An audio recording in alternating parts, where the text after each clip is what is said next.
Hello students, my name is Shubham Soni. आज हम लोग क्लास 12 की केमिस्ट्री का first chapter the solid state start करने जा रहे हैं। ठीक है।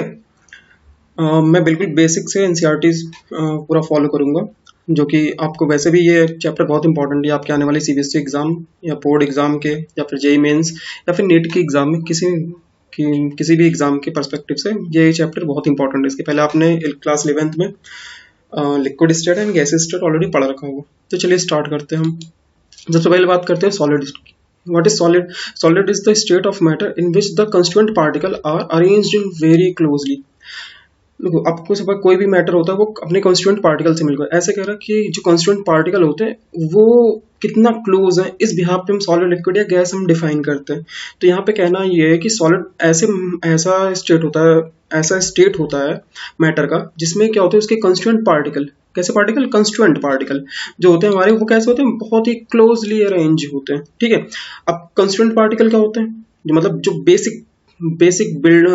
बेसिक पार्टिकल्स होते हैं, वो एटम भी हो सकते हैं, मॉलिक्यूल्स भी हो सकते हैं या आयंस भी हो सकते हैं। ठीक है भैया, चलिए आगे चलते हैं। अब बात करते हैं प्रॉपर्टीज ऑफ द सॉलिड की। अब क्या क्या सॉलिड की प्रॉपर्टीज होते हैं, हम बस क्लास 8 से ही पढ़ते आ रहे हैं, मैं ज्यादा इसमें डिटेल में नहीं समझा, बेसिक से बताते चल रहा हूँ। सबको पता है कि दे have a definite mass, volume and shape, they have incompressible and rigid. ठीक है, हम सॉलिड को दबा नहीं सकते, दबा के पिचका नहीं सकते क्योंकि वो रिजिड होते हैं वैसे भी। अच्छा, सबसे मोस्ट इंपॉर्टेंट बात जो कि हम पढ़ते हैं, क्या मॉलिक्यूलर डिस्टेंस आर वेरी, उनके बीच की जो इंटरमॉलिक्यूलर स्पेसिंग होती है वो बहुत कम होती है, जिसकी वजह से इंटरमॉलिक्यूलर जो फोर्स ऑफ अट्रैक्शन है वो बहुत ज्यादा हो जाता है। ठीक है बच्चों, चलो अब आगे चलते हैं। फोर्थ पार्ट कह रहा है कि their constituent particle have fixed position and can only oscillate about their mean position. ठीक है, इसका मतलब क्या हुआ, सीधा सीधा कहना है कि जो सॉलिड के पार्टिकल होते हैं वो बच्चों क्या होते हैं।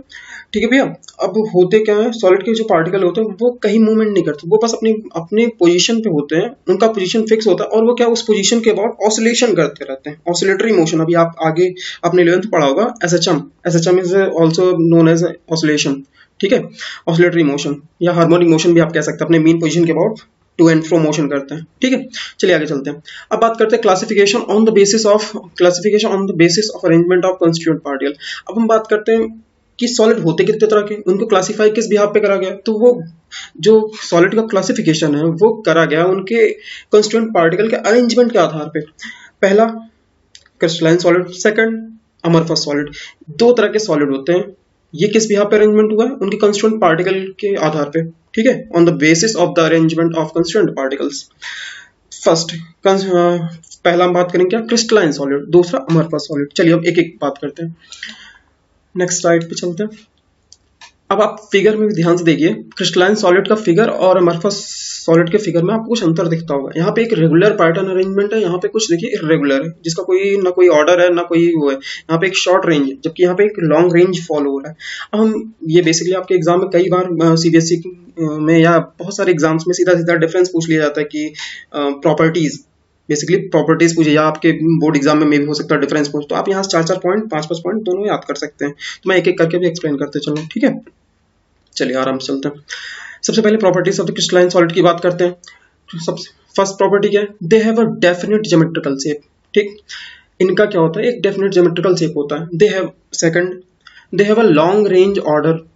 ठीक है, इसमें कुछ समझाने की जरूरत नहीं, इनके लिए पर्टिकुलर लॉन्ग रेंज ऑर्डर को फॉलो करते हैं। थर्ड चीज क्या है, they have a sharp melting point, मतलब इनका एक शार्प मेल्टिंग पॉइंट होता है। Fourth, they are anisotropic in nature. ये एक बहुत इंपॉर्टेंट पॉइंट है, एनिसोट्रॉपिक इन नेचर। इसका मतलब क्या होता है, एनिसोट्रॉपिक और ये आइसेंट्रॉपिक दो वर्ड आएंगे, आपको मैं यहीं पर समझा दे रहा हूँ कि होते क्या है। एनिसोट्रॉपिक मीन्स होता है कि अगर किसी भी पहले आप ये समझते क्या है, that is there physical properties shows different value when measured along the different direction in the same crystal. ठीक है भैया, तो क्या रहा है कि अगर हम किसी सॉलिड के डिफरेंट डायरेक्शन में हम उसकी क्या प्रॉपर्टीज को, मतलब उसकी उनका स्टडी करें या फिर उनको मेजर करें, तो वो क्या क्या डिफरेंट वैल्यूज निकल के आती है उनकी प्रॉपर्टीज। समझ में आ रहा है, उनकी फिजिकल जो प्रॉपर्टी होती है अगर हम डिफरेंट डायरेक्शन में मेजर करेंगे तो वो अगर डिफरेंट निकल के आ रही है तो इसका मतलब वो क्या है, एनिसोट्रॉपिक है। ठीक है, अगर डिफरेंट सेम ही आए, मतलब अगर कोई ऐसा सॉलिड है जिसके डिफरेंट डायरेक्शन में जाके उसकी फिजिकल प्रॉपर्टीज में अगर वो सेम आ रहे तो उसे होते हैं आइसेंट्रॉपिक।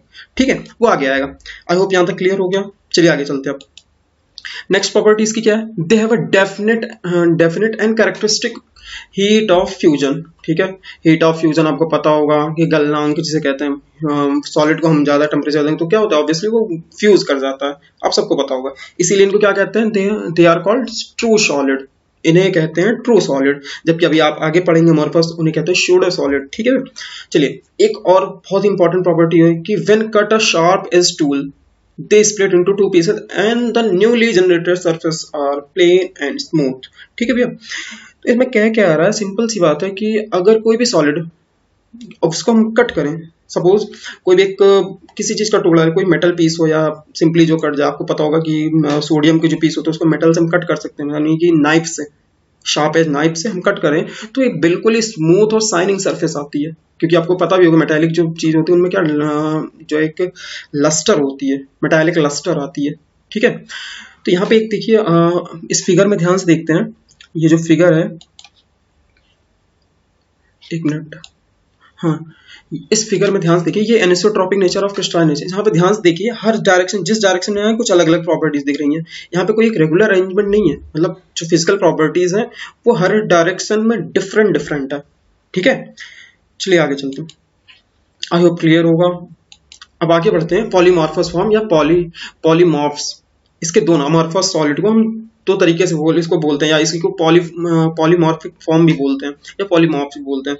बेसिकली यहाँ पे होता क्या है, the different crystalline form of a substance are known as polymorphic form और पॉलीमॉर्फ्स, ठीक है। कह रहा है the different crystalline form of a substance are known as, basically कह रहा है जो क्रिस्टलाइन फॉर्म से डिफरेंट होते हैं, जो सब्सटेंस होते हैं उनको कहते हैं पॉलीमॉर्फ। सिंपल सी बात है, जो क्रिस्टलाइन नहीं होंगे वो क्या होंगे, पॉलीमॉर्फ होंगे।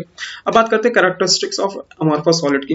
अमॉर्फस सॉलिड की कैरेक्टरिस्टिक्स क्या होते हैं, जैसे हमने वहां पढ़ा, सीधे सीधे वही चीजें रिवर्स करते जाएंगे, आपको याद हो जाएगा। एक आप याद कर लो, उसका चेंज करके लिखते जाना, ठीक है, बहुत ईजी है। First, they have irregular shape, obvious सी बात है। They have a short range order, already मैंने बता रखा है। They gradually soften over a range of temperature. इसको जैसे ही हम क्या करते हैं, कुछ टेम्परेचर पे क्या होता है, सॉफ्ट हो जाते हैं, ये ग्रेजुअली सॉफ्टन हो जाते हैं, ठीक है। नेक्स्ट बात करें, they are isotropic, very important point, isotropic in nature. इसका मतलब क्या, देयर इज, दैट इज मतलब their physical properties are same in all direction. किसी भी डायरेक्शन में चले जाओ भैया, ईस्ट वेस्ट, किसी भी नॉर्थ वेस्ट, किसी डायरेक्शन में अगर हम चेक करने जाएं कि उसकी फिजिकल प्रॉपर्टी हर जगह सेम है, तो क्या हर जगह सेम मिलेगी, क्योंकि वो इसी वजह से आइसोट्रोपिक नेचर बोलते हैं।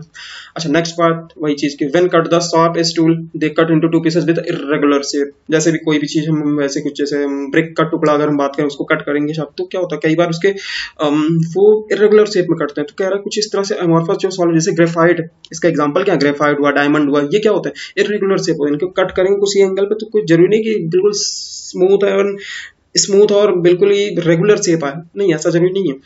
नेक्स्ट बात करते हैं, they do not have a definite heat of fusion. वहां पे क्या था, हीट ऑफ फ्यूजन मतलब एक फाइनाइट पॉइंट था। अच्छा, नेक्स्ट पॉइंट जो वेरी इंपॉर्टेंट, इसको कई बार पूछ लेता है, व्हाट इज स्यूडो सॉलिड। अब देखिए यहाँ पूछा ना, इसी वजह से इसको क्या कहते हैं, स्यूडो सॉलिड, वहां पे उसे ट्रू सॉलिड कहते हैं, क्रिस्टलाइन सॉलिड्स को। अब बात कर रहे हैं कि अच्छा, इसको स्यूडो सॉलिड भी कह सकते हैं या सुपर कूल्ड लिक्विड भी कह सकते हैं, ठीक है। This is because they have a tendency to flow through they very slowly, क्योंकि इनके पास क्या होती है, टेंडेंसी टू फ्लो होने लगती है, कुछ ऐसा टेम्परेचर, इसके कारण इनको बोलने सुपर कूल्ड सॉलिड भी बोलते हैं, ठीक है भैया। चलिए आगे चलते हैं, आई होप यहां तक क्लियर होगा, किसी को दिक्कत नहीं। ओके, अब हम बात करेंगे, एक अभी हमने देख लिया कि सॉलिड के टू टाइप्स होते हैं, फर्स्ट क्रिस्टलाइन, सेकंड अमॉर्फस। अब बात करेंगे क्रिस्टलाइन सॉलिड के टाइप्स ऑफ क्रिस्टलाइन सॉलिड, ठीक है भैया। इसमें भी 4 पार्ट होते हैं, 4 तरह के क्रिस्टलाइन सॉलिड होते हैं। फर्स्ट जो बात करेंगे मॉलिक्यूलर सॉलिड की, जहां पे कंस्टिट्यूएंट पार्टिकल क्या है, मॉलिक्यूल होते हैं, ठीक, किसी को दिक्कत कोई परेशानी, मॉलिक्यूल होते हैं, ठीक है, ओके। अब बात करते हैं इसमें कि मॉलिक्यूलर सॉलिड कितने तरह के होते हैं। ये भी 2-3 तरह के होते हैं। जैसे आप यहाँ पे देखिए टाइप ऑफ सॉलिड, यहाँ पे कुछ है, इनके बारे में देखते हैं, मैंने टेबल बना दिया अच्छे से, आप समझ ले, ताकि मैं यहाँ पे बिल्कुल एनसीईआरटी कवर कर रहा हूँ, कोई भी टॉपिक छूटेगा नहीं आपका, ठीक है। एक एक टॉपिक बिल्कुल एनसीईआरटी को लेके चल रहे हैं, ठीक है। चलिए आगे चलते हैं। इसमें बात कर रहे हैं कि सबसे पहले अभी हम क्या पे थे, मॉलिक्यूलर सॉलिड्स में बात करें। मॉलिक्यूलर सॉलिड जो होते हैं हमारे 3 तरह के होते हैं, एक नॉन पोलर सॉलिड्स होते हैं, पोलर सॉलिड्स होते हैं, हाइड्रोजन बॉन्डेड सॉलिड होते हैं। अब इन सबके कॉन्स्टिट्यूएंट पार्टिकल जैसा कि हमें पता है कि हम यहाँ मॉलिक्यूलर सॉलिड की बात कर रहे हैं, तो इन सबके कॉन्स्टिट्यूएंट पार्टिकल क्या होंगे? ऑब्वियसली क्या होंगे? मॉलिक्यूल। समझ में आ रहा है? ठीक है। कॉन्स्टिट्यूएंट पार्टिकल आपसे पूछ सकता है कई बार, इनके बीच में बॉन्डिंग, ये ध्यान रखना, attractive force, force of attraction किस तरह का होगा। जैसे ध्यान रखने वाली बात, नॉन पोलर जो सॉलिड्स होते हैं, जिसने केमिस्ट्री में केमिकल बॉन्डिंग पढ़ी, उसे थोड़ा बहुत आइडिया होगा कि लंडन फोर्स क्या होता है, डिस्पर्जन और लंडन फोर्सेस क्या होते हैं, डाइपोल डाइपोल इंटरेक्शन क्या होते हैं, हाइड्रोजन बॉन्डिंग क्या होती है, ये जिसने पढ़ा होगा थोड़ा बहुत, जब मैं केमिस्ट्री वगैरह के लेक्चर आगे हाइड्रोजन बॉन्डिंग वगैरह या क्लास 11th के लेक्चर में वहाँ देख लेना। ठीक है, मैं आगे इस पर वीडियो अपलोड कर दूंगा। ऐसे अब इनकी इलेक्ट्रिकल कंडक्टिविटी, ये सारे क्या होते हैं? इंसुलेटर होते हैं। ठीक। फिजिकल नेचर इनका, ये सॉफ्ट होते हैं दोनों ही, पोलर नॉन पोलर दोनों सॉफ्ट होते हैं। जबकि हाइड्रोजन बॉन्डिंग क्या होती है? हाइड्रोजन बॉन्डेड जो हमारे सॉलिड होते हैं वो क्या होते हैं? हार्ड होते हैं। ठीक है। इन सबका मेल्टिंग पॉइंट कैसा होता है? लो होता है। लो होता है सबका। पहले वाले का जो नॉन पोलर होता है उनका वेरी लो होता है। इसके कुछ एग्जांपल्स दे रखे हैं नॉन पोलर के, जैसे argon, carbon tetrachloride, hydrogen, iodine, CO2, ये सारी चीजें। पोलर के HCl, sulphur dioxide, ammonia, solid ammonia. ठीक है। हाइड्रोजन बॉन्ड का H2O हो गया, ये सारी चीजें। ठीक। चलिए आगे चलते हैं। ओके, अब सेकंड बात करते हैं। ठीक है, क्रिस्टलाइन के। अब इसमें बात करते हैं सेकंड में क्या है भाई? आयनिक सॉलिड्स की बात कर रहे हैं। आयनिक सॉलिड्स हमारे कौन कौन से हैं? अब बात करेंगे आयनिक सॉलिड की। आयनिक, अब देखिए हर जगह पे, हर जितने भी हमारे क्रिस्टलाइन टाइप के जो सॉलिड हैं, उनके से तीन चार बातें जो ध्यान रखनी है। पहला आपसे पूछ लेगा, जैसे हमने वहां पे मेटालिक सॉलिड पढ़ा था, उसके कॉन्स्टिट्यूएंट पार्टिकल क्या थे? मॉलिक्यूल्स थे। वैसे यहाँ पे कॉन्स्टिट्यूएंट पार्टिकल क्या होंगे? आयन होंगे। क्यों? क्योंकि ये आयनिक सॉलिड है भाई। दूसरा, बॉन्डिंग या अट्रैक्टिव या फोर्स ऑफ अट्रैक्शन, सिंपली यहाँ पे कैसा होगा? कूलम्बिक या इलेक्ट्रोस्टैटिक होगा। वहां पे कैसा था? आपने पढ़ रखा है ऑलरेडी। ठीक है। उस वाले पेज में क्या था? इस वाले में क्या था? लंदन वो वेरी करा था नॉन पोलर में या पोलर में या इन सब में। ठीक है, ये याद रखना पड़ेगा आपको। ओके, ऐसे यहाँ पे इलेक्ट्रिकल कंडक्टिविटी हम बात करें, ये इंसुलेटर होते हैं।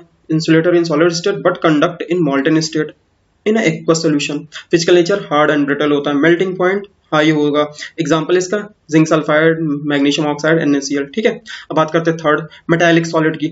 Metallic solid is very important, ये बहुत बाहर एग्जाम में आया हुआ है, स्पेशली नीट के और जेई मेंस के या बोर्ड के एग्जाम में भी आता रहता है। या व्हाट इज, या डिफाइन द मेटालिक सॉलिड, या व्हाट इज मेटालिक सॉलिड, ये पूछ लेता कई बार। इसकी खास बात ये इस वजह से पूछा है क्योंकि ये इलेक्ट्रिकली कंडक्टर होता है मॉल्टन स्टेट में। अभी बात करते हैं इसमें कंस्टिट्यूएंट पार्टिकल क्या होता है? पॉजिटिव आयंस होते हैं इन अ सी ऑफ लोकलाइज्ड इलेक्ट्रॉन। इसमें ऐसा होता है कि जो इलेक्ट्रॉन्स होते हैं वो क्या होते हैं? मूव करते रहते हैं, डीलोकलाइज होते हैं, वो क्या घूमते रहते हैं। इसकी वजह से इसमें क्या होती है? इलेक्ट्रिसिटी कंडक्ट होने लगती है। बॉन्डिंग, इसमें फोर्स ऑफ अट्रैक्शन क्या होता है? कैसा होता है भैया? मेटालिक बॉन्डिंग होती है। Okay, clear. चलिए अब बात करते हैं थर्ड पॉइंट की। क्या है हमारा third point? Electrical conductivity. Electrical conductivity क्या होती है हमारी? Conductor in state. Electrical conductivity की बात है, conductor in solid state as well as molten state. ठीक है, मतलब इनकी इलेक्ट्रिकल कंडक्टिविटी की बात करें, ये क्या होते हैं? सॉलिड स्टेट में कंडक्टर होते हैं as well as molten state में भी कंडक्टर। फिजिकल नेचर इनका कैसा होता है? हार्ड होते हैं, अनमेलेबल एंड डक्टाइल होते हैं। फॉर एग्जांपल जैसे लोहे का टुकड़ा ले लीजिए, यानी कि iron piece, gold piece, silver का पीस, इन सब के वायर बना के इनसे इलेक्ट्रिसिटी क्या होती है? कंडक्ट होने लगती है कि नहीं? वैसे भी कोई।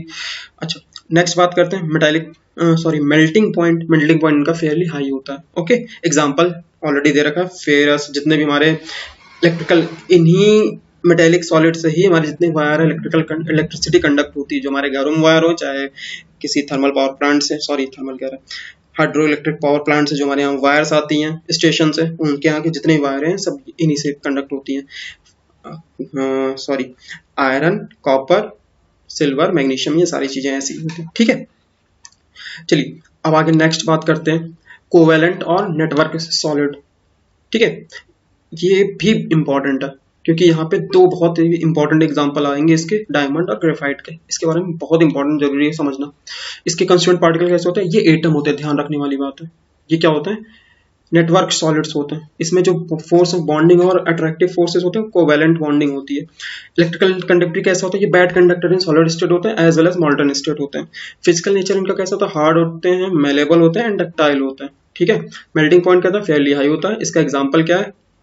आपको पता है, क्वार्ट्स, सिलिका होती है, या कार्बन डायमंड के फॉर्म में, या फिर ग्रेफाइट के। आपको पता है ये इसके एलोट्रोप होते हैं, कार्बन के 2 एलोट्रोप होते हैं, ये भी 2 एलोट्रोप स्पेशल होते हैं, एक डायमंड और ग्रेफाइट भी होता है। ठीक है, डायमंड का कैसा शेप होता है? ये टेट्राहेड्रल टाइप का शेप होता है, नेटवर्क स्ट्रक्चर। और यहाँ पे ये कैसा है?